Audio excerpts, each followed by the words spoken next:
पार्टीमा समायोजित हुने एकतामा आउने मञ्चका संयोजकको हैसियतमा आउने अर्जुनजी अनि एउटा शहीद परिवारको हैसियतमा आउने इन्द्रकला राई अनि एउटा विज्ञ बुद्धिजीवीको हैसियत र पत्रकारको हैसियतमा पनि प्रवेश गर्ने कमरेड शिव अधिकारी र तपाईहरु सयौं युवा कमरेडहरूलाई सबभन्दा पहिला त म हाम्रो पार्टीमा एकचोटि फेरि शब्दद्वारा स्वागत गर्न चाहन्छु। तपाईहरु सबैलाई बधाई भन्न चाहन्छु र अभिवादन। मैले अहिले धेरै भन्नु छैन। नेपाल अहिले जस्तो परिस्थितिबाट गुज्रेको छ, यो राष्ट्रको एकतालाई र स्वाधीनतालाई सुदृढ गर्ने ऐतिहासिक जिम्मेवारी हाम्रो काँधमा छ र देशमा आर्थिक रूपले एउटा समृद्ध नेपाल बनाउने जिम्मेवारी पनि हाम्रो काँधमा छ।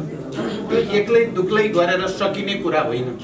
त्यसको निम्ति एउटा बृहत राष्ट्रिय एकताको आवश्यकता पर्छ। त्यही उद्देश्य बोकेर नै हामीले विभिन्न 17वटा साना ठुला कम्युनिस्ट घटकहरूलाई मिलाएर नेपाली कम्युनिस्ट पार्टी स्थापना गरेर हामी अगाडि बढ्दैछौँ र यो प्रक्रियासँगै देशैभरि सबै प्रदेशमा, जिल्लाहरूमा, पालिकाहरूमा पनि ठुलो संख्यामा युवाहरू यो पार्टीमा केन्द्रित हुने प्रक्रिया पनि अगाडि बढेको छ।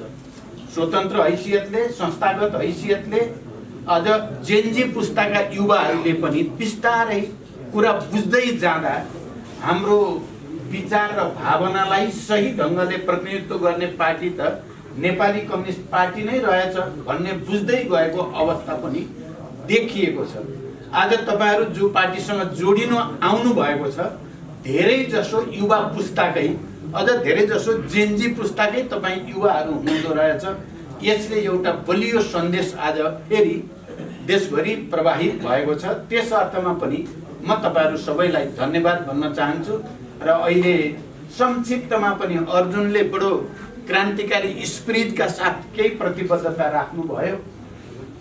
इन्द्रकला राईले बडो भावपूर्ण ढङ्गले एउटा शहीद परिवारको हैसियतमा देशमा चलेको व्यथिति र अन्यायका विरुद्ध आवाज यहाँ प्रस्तुत गर्नुभयो भने शिवजीले एउटा बुद्धिजीवीको हैसियतमा केही कमिटमेन्ट यहाँ राख्नुभयो। तपाईहरु सबै आज जोडिने साथीहरूलाई पनि धन्यवाद भन्न चाहन्छु। अब आउने दिन हामी सबै एकताबद्ध भएर जाँदा बिस्तारै बिस्तारै यो राष्ट्रको फेरि एउटा बलियो नेतृत्व गर्न सक्ने अवस्थातिर जाँदैछ।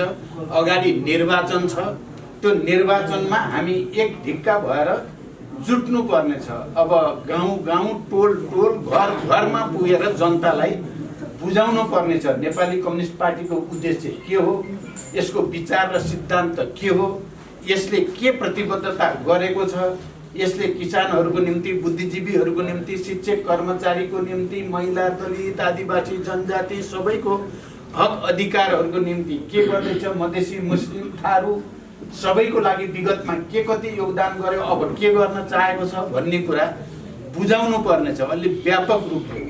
अनि हामी प्रचारमा अहिलेको जमाना आइटीको जमाना छ। हामी सबै तपाईहरु युवाहरू पक्कै पनि आइटीको बारेमा जानकार हुनुहुन्छ। त्यस माध्यमबाट पनि सोशल मिडियामा जे जस्ता भ्रामक र राम्रा दुईटै समाचारहरू सम्प्रेषित हुने गरेका छन्। गलत समाचारको खण्डन गर्ने र सही समाचारलाई अगाडि बढाउन पनि हामी सबैले भूमिका खेल्नु पर्ने छ। अहिले मैले धेरै व्याख्या गर्नु छैन।